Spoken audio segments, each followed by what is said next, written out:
Olá, tudo bem? Carlos Murdock, arquiteto urbanista, professor universitário, acima de tudo carioca. Hoje nós vamos falar sobre economia circular. Que coisa complicada, hein? Não é tão difícil, não. Vamos entender que nós temos que modificar um pouco dos nossos paradigmas. Vamos imaginar que eu comprei uma janela de alumínio para botar na minha casa.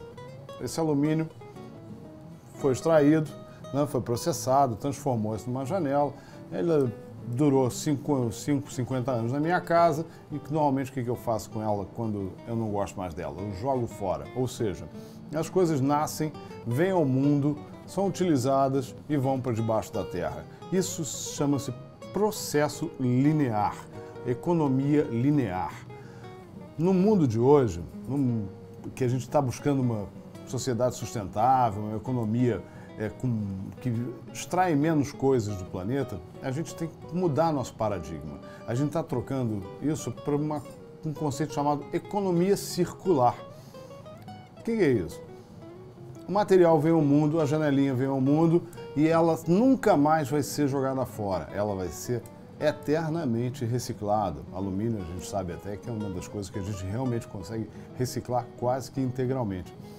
Nós sabemos que isso é um conceito, não dá para a gente fazer isso com todas as coisas da nossa vida. Mas vamos imaginar e colocar isso num campo urbanístico, num campo de uma cidade.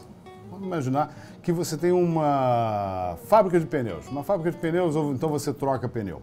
Você pega o pneu velho, bota um pneu novo no carro e faz o que com esse pneu velho?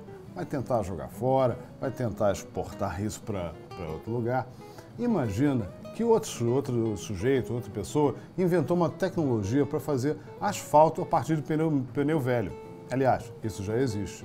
Então, o que a gente tem que fazer? Nós temos que conectar a pessoa que quer descartar o pneu com a pessoa que quer usar o pneu como matéria-prima. A isto nós damos o nome de economia circular. O lixo de uma pessoa ou de uma indústria pode ser o luxo de outra, a matéria-prima de outra. Nós temos muitas oportunidades nas indústrias, nas pequenas fábricas, nos negócios aqui do Rio de Janeiro que não estão se aproveitando desse conceito. Então, é obrigação, é papel do Estado criar uma plataforma, pode e deve ser uma plataforma de internet que a gente possa conectar essas pontas e fazer a economia girar de uma maneira muito mais sustentável. A esse programa nós chamamos de Metaborio, ou seja, metabolismo no Rio. Encarar a cidade sempre como um ser vivo. Um abraço, aqui Carlos Murdock.